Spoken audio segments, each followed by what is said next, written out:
जनता और देश की भावना के हिसाब से, हरियाणा प्रदेश की भावना के हिसाब से ये कह सकता हूँ, जैसे गुजरात में 25 साल तक बीजेपी की सरकार रही है, हरियाणा में भी 25 साल तक यहाँ से बीजेपी सरकार हिलने वाली नहीं है। भूपेंद्र सिंह हुड्डा के समय में 10 साल में 86,000 नौकरियाँ लगी थी और पर्ची और खर्ची से लगी थी, लेकिन हमने 10-11 साल में 1,80,000 नौकरियाँ लगाई है, बगैर पर्ची की लगाई है। देश के प्रधानमंत्री नरेंद्र मोदी जी ने 2014 में देश की बागडोर संभाली थी। आर्थिक दृष्टि से उस टाइम देश हम 11वें स्थान पर थे, तो प्रधानमंत्री ने देश के सामने वायदा किया था कि हिंदुस्तान को आर्थिक दृष्टि से मजबूत बनाएंगे, सुरक्षा दृष्टि से मजबूत बनाएंगे, सामाजिक और धार्मिक दृष्टि से मजबूत बनाएंगे। तो उन्होंने 2017 में जीएसटी की शुरुआत की थी, देश पर जीएसटी लगाया था। इससे पूरा देश अलग अलग चीज़ों पर अलग अलग जीएसटी लगा हुआ था, तो देश जीएसटी के माध्यम से उलझा हुआ था। तो प्रधानमंत्री जी ने फैसला किया कि राष्ट्र एक है तो एक ही कर होना चाहिए। तो उन्होंने देश में एक कर लगा करके जीएसटी लागू की। जो 56 जो मीटिंग हुई जो 3 सितंबर 2025 को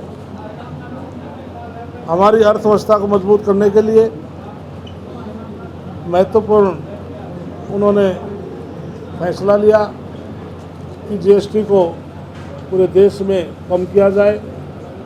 अलग अलग मदों पर अलग अलग जीएसटी थी, तो उसको कम करने के लिए प्रधानमंत्री नरेंद्र मोदी जी ने, जिससे कि रोज़मर्रा की जो हमारी चीज़ें थी तो उन पर जीएसटी कम हुआ, कृषि पर और इंडस्ट्रीज पर, इक्विपमेंट्स पर, सब पर कम हुआ। और जो हमारे जो लोगों के ऊपर टैक्स के बोझ कम करने के लिए जो सेस को भी ख़त्म करने का काम किया। जो हमारे कृषि इक्विपमेंट्स हैं उन पर भी जीएसटी कम करने का काम किया। जैसे जो हमारे जो पैकेट दूध है, दही है, उन पर जीएसटी को 0 करने का काम किया। और रोटी और पराठा, इस प्रकार के जो रोज़मर्रा की जो चीज़ें हैं उन पर जीएसटी को बिल्कुल ख़त्म कर दिया गया था। इसके अलावा हमने जो खाद्य उद्योग को बढ़ावा मिले, किसानों को फसलों पर मूल्यवर्धन करने की मदद मिले, ग्रामीण क्षेत्र में रोजगार पैदा हो, जीएसटी हमने कृषि इक्विपमेंट्स को 12% से घटा करके हमने 5% करने का निर्णय लिया है। बहुत ही आप हमारे बहुत सीनियर साथी हैं। आपने जो बात बताई है, दूध है या दही है, जो पैक्ड का सामान जिसमें जीएसटी 0 किया है, तो मैं डिस्ट्रिक्ट एडमिनिस्ट्रेशन से बात की सख्ती से कहूँगा कि तुरंत अमूल और मदर डेयरी की रोज पैकिंग होती है ना, उसकी वही पुराना प्रिंट है और पुराने प्रिंट बिल्कुल उसके लिए बिल्कुल सख्ती से मैं कहूँगा, ब्रांडेड कोई भी वीटा की है, अमूल की कोई भी है, हम बाकायदा चेक करें। मैं खुद मैं स्टोर के अंदर गया था, स्टोर के अंदर भिन्न सामान है। एक कस्टमर के साथ 10 आइटम थी, मैंने उसकी पर्ची ले ली, पर्ची लेकर मैंने ईटीओ को बुला लिया, इंस्पेक्टर को बुला लिया, एक आइटम को मैंने चेक कराया, उसमें सही पाया गया।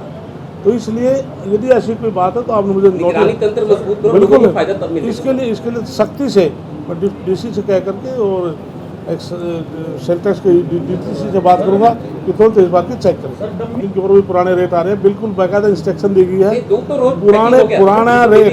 पुराना रेट ये था, जीएसटी का रेट घट के ये हो गया, दोनों स्लिप लगाएगा, चाहे वो अभी फिलहाल प्रिंट नहीं हुआ है, लेकिन हाथ से लिख कर लगाए या प्रिंट करा कर लगाए, उसमें पहला रेट क्या था, अब घटकर क्या होगा दिखना चाहिए। हाँ। ये सख्ती से करेंगे। दूसरी बात, अभी आप बार मंच पे कह रहे थे 15,464 करोड़ का 65 फसल खराबी का पैसा हुआ, लेकिन पैसा तो अभी मिला नहीं किसी को, कहाँ मिले? इसलिए मैं ऑन रिकॉर्ड की बात कर रहा हूँ। हमने 11 साल में किसान बिल्कुल ना भी नहीं, मैंने अतीत का बताया है। अतीत का हमने 11 साल में 15,465 करोड़ रुपये हमें किसानों को दिया है। अभी हमने किसानों को पोर्टल खोला था, किसानों को पोर्टल में प्राइस किया है तो उसमें अब उसका जो हमारे जो पटवारी है सर्वे जो करते हैं, जो एजेंसी सर्वे करती है एग्रीकल्चर डिपार्टमेंट, वो कर रहे हैं। जब पूरा डिटेल आ जाएगा तो 15,000 प्रति एकड़ के हिसाब से हम किसान को देंगे। 184 करोड़ की ये योजना मंजूर हो चुकी है, जिसमें 92 करोड़ पानीपत से और दरियापुर मोड़ तक खर्च होगा, जो 4 लाइन बनेगा, और जो कस्बे हैं वहाँ पर उनके नाले का भी प्रोविजन किया गया है, और 92 करोड़ दरियापुर से जींद तक का खर्च होगा। दोनों जिलों का 50-50% पैसा है। उसमें 10 मीटर, क्योंकि वहाँ पर कोई जमीन ना मिलने की वजह से 4 लाइन बनने की दिक्कत आई, कहीं पर 10 मीटर 7 मीटर इस टाइप से सड़क बनेगी।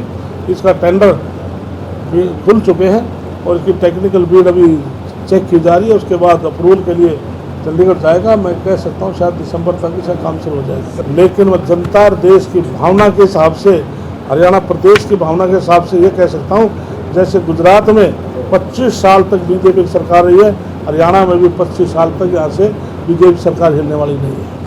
5 बार सरकार बना रहे, आपका भी चांस है मुख्यमंत्री को, मेरा आप ही नहीं, मैं कार्यकर्ता हूँ। नायब सैनी के नेतृत्व में सरकार बनी है, नायब सैनी मेरे मुख्यमंत्री हैं, और जो ये आदेश देते हैं हम निष्ठा से कार्यकर्ता के रूप में हम काम करते हैं और काम करेंगे। महाग्राम में लिया है और उसमें 22 गाँव को हमने फर्स्ट फेज में लिया है, जिसमें सीवरेज सिस्टम हमने लागू किया है। मतलोडा में प्रोसेस जारी है, अभी प्रोसेस पूरा हुआ नहीं, लेकिन डिले कुछ चल रही है। तो बहुत जल्दी मैं डिस्ट्रिक्ट एडमिनिस्ट्रेशन की मीटिंग में आकर ये रिव्यू करूँगा और बहुत जल्दी इसको इम्प्लीमेंट पूरा कराने का हम काम करेंगे। भजन विश्व के काम में भूपेंद्र सिंह हुड्डा के समय में 10 साल में 86,000 नौकरियां लगी थी और पर्ची और खर्ची से लगी थी, लेकिन हमने 10-11 साल में 1,80,000 नौकरियां लगाई हैं, बगैर पर्ची बगैर खर्ची की लगाई हैं। हम चाहते हैं कि गांव के अंदर ई लाइब्रेरी बने। मेरा डिपार्टमेंट पूरा बिल्डिंग हमारे पंचायत डिपार्टमेंट सरपंच वगैरह दे रहे हैं, उसमें बुक्स है, फर्नीचर, AC, कंप्यूटर सारा हम दे रहे हैं। महिलाओं के लिए महिला सांस्कृतिक केंद्र खोल रहे हैं।